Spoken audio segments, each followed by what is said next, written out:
Marie, Dieu le Père a rempli ton cœur de l'huile de la sagesse, et tu veilles comme la seule Vierge sage sur un monde devenu fou. Toute l'espérance du monde et toute sa foi brûlent dans ton cœur. Le souffle de l'Esprit t'apaise et te dit « Non, ton enfant n'est pas mort, il dort. » Bonjour, bienvenue à toi aujourd'hui en ce samedi saint. Non, ton enfant n'est pas mort, Marie, il dort. Il est descendu aux enfers, et il est allé voir les justes pour leur annoncer la bonne nouvelle. Marie, tu attendais ton fils dans le silence comme une mère, car tu l'aimais. Tu n'as jamais perdu espérance, Marie, car tu croyais en lui.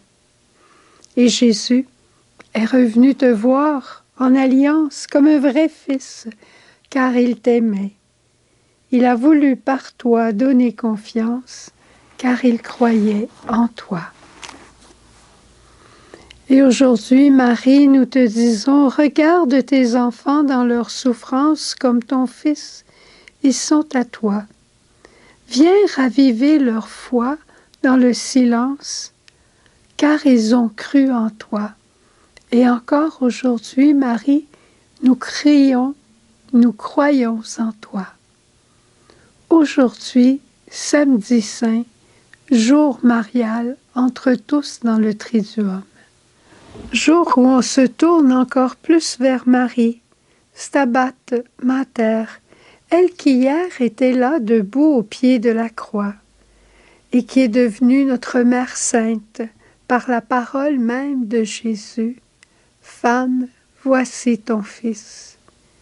Et toi, Jean, voici ta mère.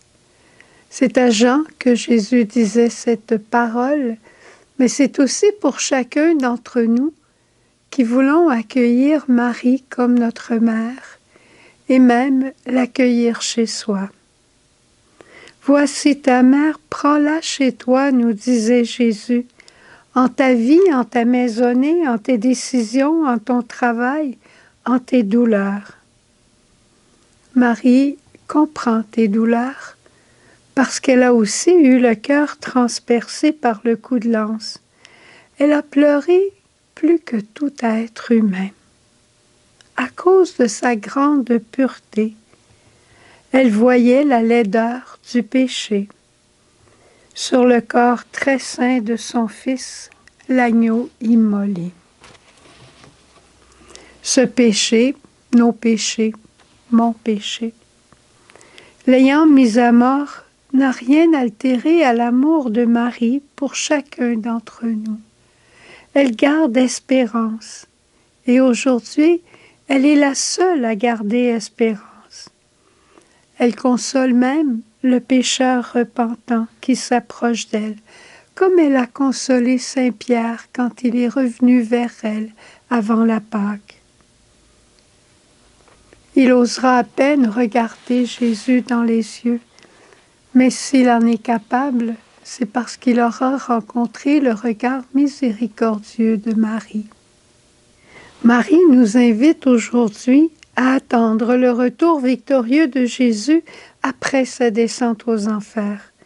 Marie nous propose de contempler, elle, la plaie du cœur de Jésus, son cœur qui a été trahi, qui a été haï, qui a été renié, abandonné, bafoué, son cœur qui a vécu l'inutilité de toute sa vie. À quoi a servi ma vie, pouvait se dire Jésus. Mais du haut de la croix, il n'avait aucun regard sur lui-même.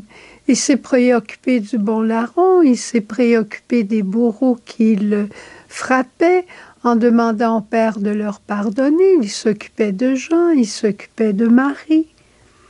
Tout son regard était tourné vers les autres. Dans un monde en perte de repères par rapport à l'amour, nous trouvons dans le cœur de Jésus qui a tant aimé les hommes, nous trouvons la source infinie d'amour à laquelle nous pouvons puiser et qui s'est répandue sur notre monde hier au Vendredi Saint. Contempler le cœur de Jésus, c'est aussi pénétrer dans son cœur par le coup de lance et permettre à Jésus de nous révéler les sentiments les plus profonds de son cœur. Les plus profonds, Père, voici, je suis venu pour faire ta volonté, et tout est accompli. Un autre sentiment profond dans le cœur de Jésus que je rencontre, frère, je t'aime de l'amour même du Père, d'un amour qui ne finira jamais. Me voici pour te laver les pieds, me voici pour te nourrir de ma propre vie, pour que toi aussi, un jour, tu sois avec moi dans le paradis. Jésus nous donne son esprit, l'esprit de vie, de bonté, de compassion qui animait le cœur de Jésus, c'est ce même esprit qu'il nous donne, qu'il nous a donné hier à la croix, qu'il nous redonnera au jour de la Pentecôte, et qu'aujourd'hui, avec Marie, en adorant le cœur aimant de Jésus, nous pouvons recevoir. Marie, hier, t'a reçu à la croix, et imagine-toi qu'elle t'a reçu comme un cadeau, parce qu'elle voulait enfanter Jésus en toi. Est-ce que ça te donne de l'espérance? Je désire ressembler à ma mère pour lui être un fils, une fille plus que jamais. Toi aussi, hein? Prenons Marie à notre cœur.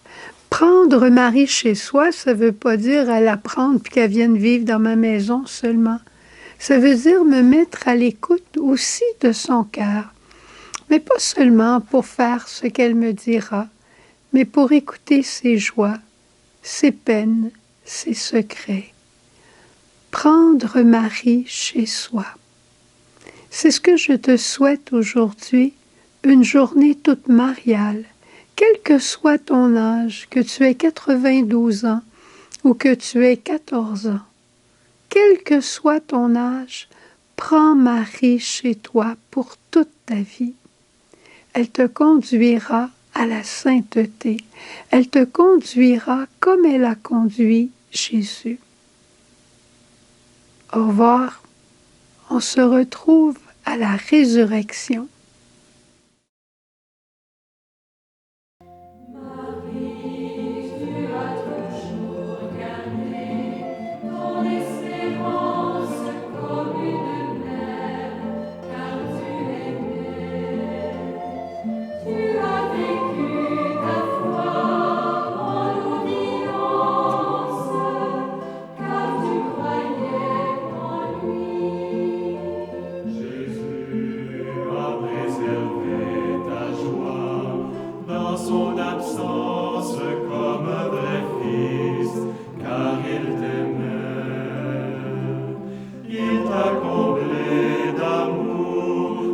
Sa présence, car il croyait